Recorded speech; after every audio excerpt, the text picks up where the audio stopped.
Hello, I'm Severin Suzuki, speaking for ECHO, the Environmental Children's Organization. We're a group of 12 and 13-year-olds trying to make a difference. Vanessa Suddy, Morgan Geisler, Michelle Quigg, and me. We've raised all the money to come here ourselves, to come 5,000 miles to tell you adults you must change your ways. Coming up here today, I have no hidden agenda. I am fighting for my future.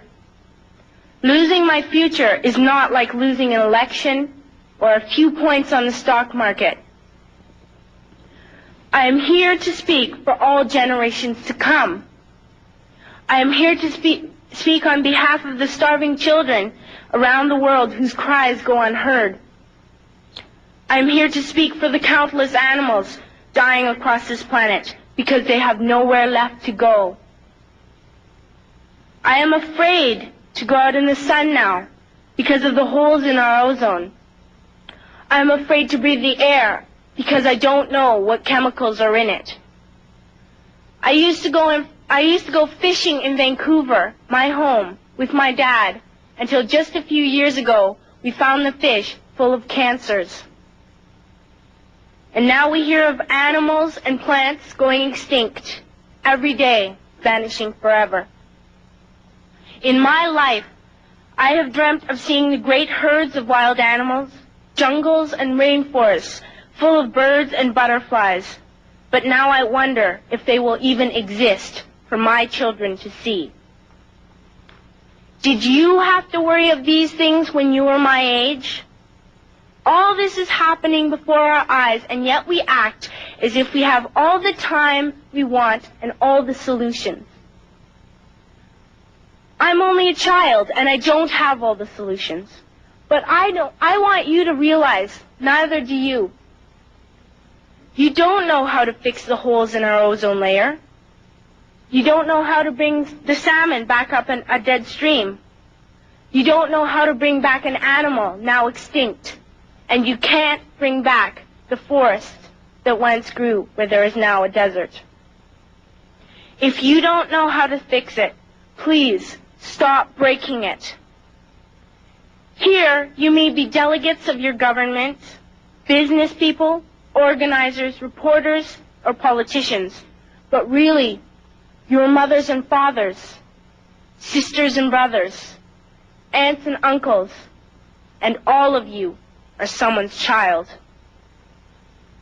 I'm only a child, yet I know we are all part of a family, 5 billion strong. In fact, 30 million species strong. And borders and governments will never change that. I'm only a child, yet I know we are all in this together and should act as one single world towards one single goal. In my anger, I am not blind, and in my fear, I am not afraid of telling the world how I feel. In my country, we make so much waste. We buy and throw away, buy and throw away, buy and throw away, and yet northern countries will not share with the needy. Even when we have more than enough, we are afraid to share. We are afraid to let go of some of our wealth.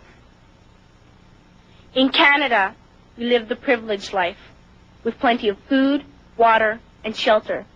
We have watches, bicycles, computers, and television sets. The list could go on for 2 days. 2 days ago, here in Brazil, we were shocked when we spent time with some children living on the streets. This is what one child told us. I wish I was rich. And if I were, I would give all the street children food, clothes, medicines, shelter, and love and affection. If a child on the streets who has nothing is willing to share, why are we who have everything still so greedy? I can't stop thinking that these are children my own age, that it makes a tremendous difference where you are born. That I could be one of those children living in the favelas of Rio. I could be a child starving in Somalia, or a victim of war in the Middle East, or a beggar in India. I am only a child, yet I know if all the money spent on war was spent on finding environmental answers, ending poverty, and finding treaties, what a wonderful place this earth would be. At school, even in kindergarten, you teach us how to behave in the world. You teach us not to fight with others, to work things out, to respect others, to clean up our mess, not to hurt other creatures, to share, not be greedy. Then why do you go out and do the things you tell us not to do? Do not forget why you are attending these conferences, who you're doing this for. We are your own children. You are deciding what kind of a world we are growing up in. Parents should be able to comfort their children by saying, everything's going to be all right. It's not the end of the world, and we're doing the best we can. But I don't think you can say that to us anymore.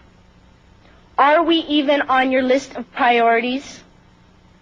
My dad always says, you are what you do, not what you say.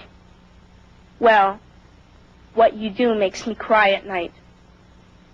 You grown-ups say you love us, but I challenge you, please, make your actions reflect your words. Thank you.